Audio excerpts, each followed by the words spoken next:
Magandang araw sa inyong lahat at welcome sa aking channel.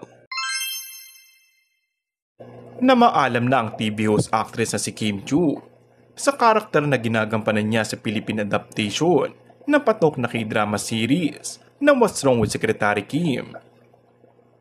Sa latest Instagram post ni Kim nitong Webes, tila hindi siya makapaniwala na magwawakas na ang naturang serye magsimula ng umere ito noong Marso. It's been days since we finished, but I still can't believe that we are now on our last episode. Habang may isinasara ako na isang karakter na ginagampanan ko, palagi akong natututo o may ganitong takeaway treat na itinatago ko sa aking sarili, partikular na ang papel na iyon, pahayag ni Kim. Napakarami mang pag-aalinlangan, pagkalito, takot, at hindi siguradong mga iniisip. Ngunit ang ginawa ko lang ay nagtiwala sa proseso. Nakapagtataka, naging maayos ang lahat.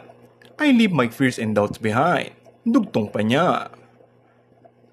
Gayun din, lubos na pinasalamatan ni Kim ang mga individual na naging bahagi sa pagbuo ng What's Wrong with Secretary Kim, tulad ni na Direk Chad Vidanes, Garlic Garcia, at sa namayapang si Deo Edrenal.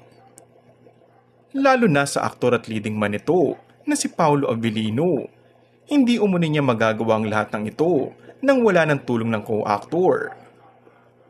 Samantala, mapapanood naman ang naturang serye sa Free TV tuwing Sabado at Linggo, alas 7 ng gabi. And that's all for our today's video. Kung bago ka lang sa aking channel ay mag-subscribe at pindutin na rin ang notification bell. Maraming salamat!